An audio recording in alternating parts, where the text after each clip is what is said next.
Sir आप JNU में भी रहे, आपको कभी ऐसा लगता है कि सर ये न्यूरो साइंसेज हमारे समाज के लिए, क्योंकि आप लंबे समय से शिक्षा के क्षेत्र में भी रहे हैं और प्रोफेसर भी रहे हैं न्यूरो साइंसेज के, ये हमारे समाज के लिए किस तरह से अग्रणी भूमिका निभा सकता है? देखिए, समाज के लिए अग्रणी भूमिका अगर निकालना है, इसकी बहुत सारी पहलू होगी। इसमें अगर हमें आगे बढ़ना है, तो दिमागी तौर पर जो चीज़ होना है, उसकी बेसिक साइंस हमें करना ज़रूरी है।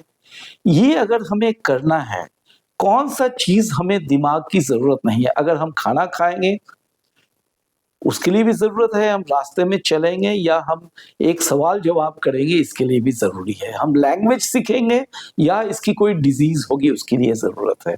तो ये सारे चीज़ के लिए हमें ज़रूरत है और जब हम आज इसके लिए कुछ करना चाहेंगे, हम बहुत सारा कहते हैं कि ये डिज़ीज़ हो गया, वो डिज़ीज़ हो गया, डॉक्टर के पास जा रहे हैं।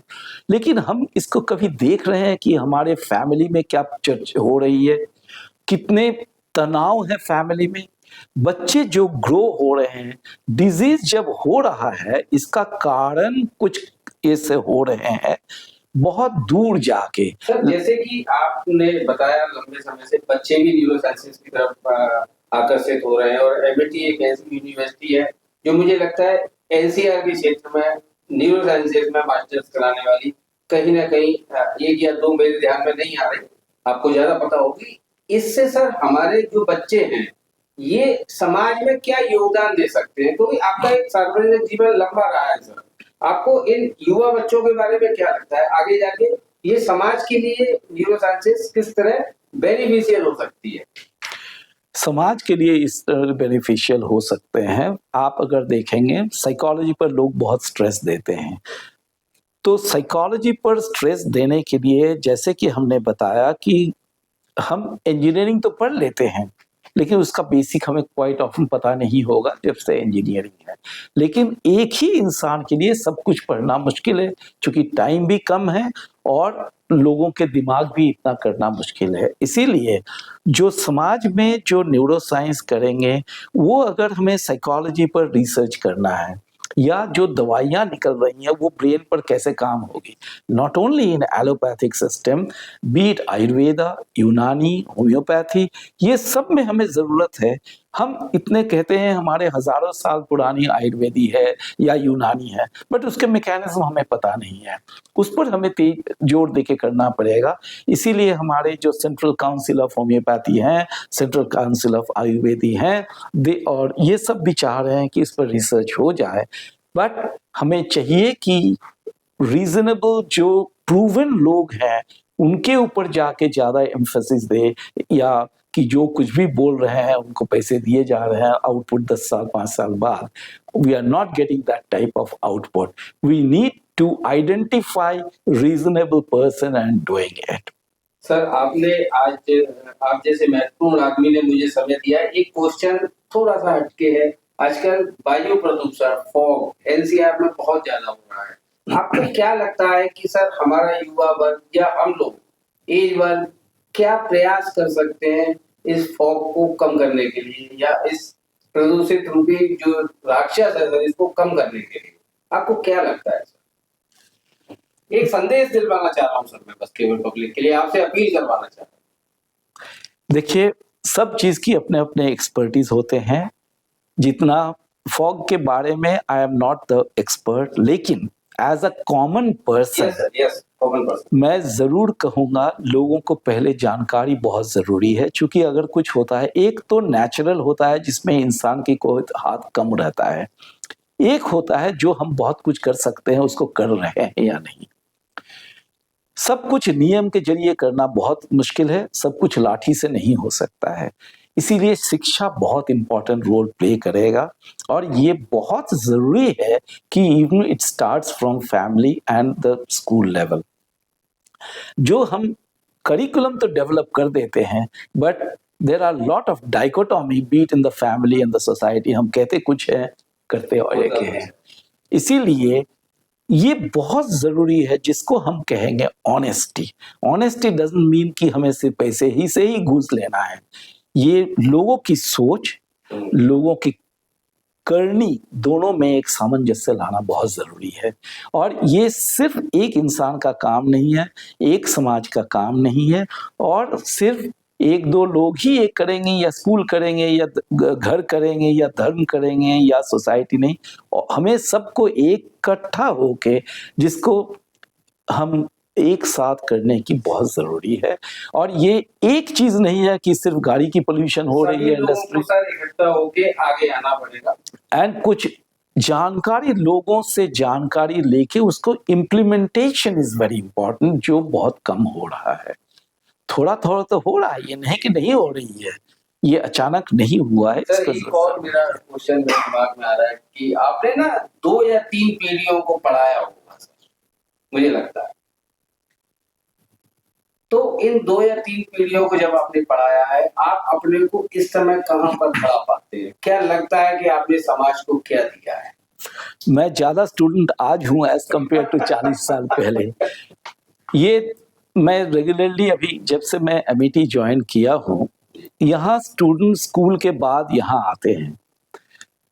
मैं जब एमएससी पास किया और जब पीएचडी कर रहा था, तब कभी कभी गांव के स्कूल में एक आध बार जाके कुछ पढ़ाया, तो हमें इतनी जानकारी नहीं थी। दो my wife was a central school teacher, TGT फिर पीजीटी फिर ऊपर गई, तो घर में हम लोग बात करते थे। वो डील करते थे 15-16 साल बच्चे तक, हम डील करते थे 20 से 40 साल बच्चों का। And I keep on telling the students, पहले साल तो हमारा हालत निकल गया। मैं कुछ जाके, चूंकि जेएनयू में मास्टर्स एंड पीएचडी होते थे, सो लोग 20-22 साल के बाद आते थे, सब मैच्योरिटी, एंड उनको मैं उस ढंग से सारी जिंदगी पढ़ाया। यहाँ आके मैं पढ़ाया तो बच्चे लोग तो हमारी तो उनको कुछ समझ में ना आए, और वो चिल्लाते रहते थे, कुछ करते थे, हमारे लिए तो हालत खराब हो गया था। आई एम ऑल्सो लर्निंग, यही मैं कह रहा हूँ, मैं आज मोर स्टूडेंट हूँ as compared to those days. लेकिन एक चीज मैं बताना चाहूंगा, knowledge has been increasing tremendously and exponentially. मुझे एक्सपोनेंशियल का हिंदी पता नहीं है, जो कर्व ग्रो करेगा। इंसान का जो टाइम, जो मैं रेगुलरली सब स्टूडेंट्स को बताता हूं, including my children and including to myself, 60 seconds में 1 मिनट और 60 मिनट में 1 घंटा। ये 1000 साल 2000 साल पहले भी था, आज भी है, और इस ढंग से दुनिया चली तो 1000 साल बाद भी वही रहेगा। फ्यू मिली सेकेंड इधर उधर होगा। अगर ये है, 1000 साल पहले जितनी नॉलेज थी, लोग जानते थे, जो चीज पढ़ते थे 1 साल में, वो अगर अभी पढ़ना है, वो 1 साल में उसके 50 गुण बढ़ गया है। तो इंसान के लिए संभव कैसे होगा? इसी के लिए हम जैसे टीचर लोग हैं, हमारा काम है पिछला नॉलेज को पैकेज करके स्टूडेंट को समझा देना, सो दैट वो आज के जमाने की किताब पढ़ के समझ सके। क्वाइट ऑफ्टन हम करते क्या है, नए किताबें तो दे देते हैं और बोलते हैं ये है। अरे स्टूडेंट, अंग्रेजी अच्छी आती है, हम पाठशाला में पढ़ के आए हैं, लेकिन हमें भी जितना पढ़ रहे हैं, इनको अंग्रेजी ज्यादा आती है लेकिन उनको समझ नहीं आती है, क्योंकि बैकग्राउंड नॉलेज नहीं है। तो ये जो सुपरफिशियल हो रहा है, that is very dangerous thing. Second thing, because the knowledge has diversified, आज के जमाने में बहुत स्पेशलाइजेशंस हैं। तो हम टीचर का रोल बहुत अहमियत है to give the foundation to the student, जो हमें सोच के करना पड़ेगा। अगर हम कर रहे हैं, बहुत अच्छी बात है, रिजल्ट विल शो। अगर नहीं, का सर लाइफ में कितना बड़ा योगदान है? मुस्कुराहट पैदा करनी पड़ती है या आदमी सेल्फ से भी बना सकता है?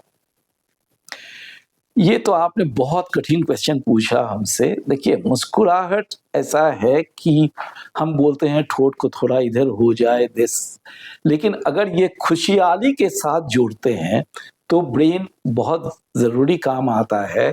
उसमें जो न्यूरोट्रांसमीटर होते हैं, उसके लेवल तक काम आना ज़रूरी होता है। सो इसका तो देखिए, एक लाइन में आंसर देना बहुत ज़रूरी है, लेकिन मुस्कुराहट से ज़्यादा हम ये कहेंगे कि खुशहाली की बहुत ज़रूरत है, सेटिस्फैक्शन की बहुत ज़रूरत है। एक है सेटिस्फाइड, एक है progress and to reach certain place. Satisfaction अपने ऊपर है, और to get something award it is a social. तो अपने आप अगर आप सेटिस्फाइड हैं, हम जो मानते हैं, कोशिश करते हैं अपने आप को मनवाने के लिए, हमें compete करना है अपने आप से, बीते हुए कल के आज, और आज होगा आगामी काल के साथ कंपटीशन। किसी और के साथ इतना करने से दुखी ज्यादा हुआ जाता है, ये अगर होते हैं तो सेटिस्फैक्शन ज्यादा होती है हमारे लिए। That is more important then दांत दिखा के हंस लेना। एक अपील सर आपसे, आप बहुत सीनियर आदमी हैं, मुझे बहुत अच्छा लगा, गर्व महसूस हो रहा है कि आपने मुझे समय दिया।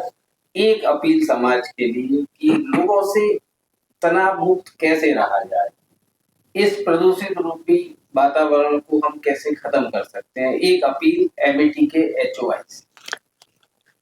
देखिए, आप लोग ये जो क्वेश्चन पूछ रहे हैं, इसकी अहमियत इतनी गंभीर है और गंभीर है, ये एक आध शब्द में देना मुश्किल है, लेकिन एक आध शब्द में भी हम दे सकते हैं।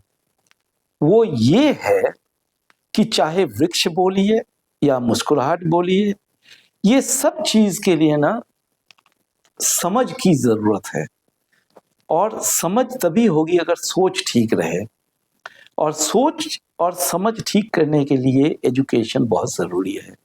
Education does not necessarily mean कि हमें एक कागज़ का टुकड़ा डिग्री मिल जाए। ये समझ होनी चाहिए, ये नहीं कि पहले के ज़माने में लोग एजुकेटेड नहीं थे। ये होना बहुत ज़रूरी है, इसके लिए हम सबको काम करना होगा। अगर हम बोलते हैं पौधा बहुत ज़रूरी है, पौधे रोपण किया जाए, क्यों किया जाएगा? तो ये अगर बच्चों को हम ना समझाएं, अगर हम बच्चों को बोलते रहते हैं कि पौधे करना है, पौधे करना है, उनको क्या पता है? इसीलिए अगर हम गांव में नहीं जाते, मुझे पता ही नहीं होता कि धान का खेती कैसे होता है, और धान एक बहुत बड़ा वृक्ष नहीं होता है, एक पौधा होता है। सिमिलरली अगर हम सोचे आम होता है धान जैसे, तो कभी होगा नहीं। तो ये जरूरी है ज्ञान की।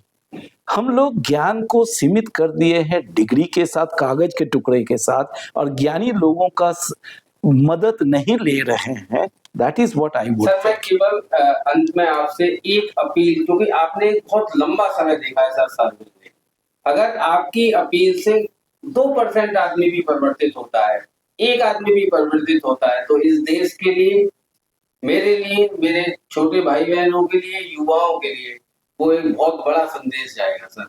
एक अपील मुस्कुराने के लिए और प्रदूषण को खत्म करने के लिए। एक वाक्य में अगर कहना है, एक वाक्य में सर, एजुकेशन, बहुत अच्छा, शिक्षा, बहुत अच्छा। बेसिक शिक्षा जब तक नहीं होगी, हम आगे कुछ नहीं कर सकेंगे।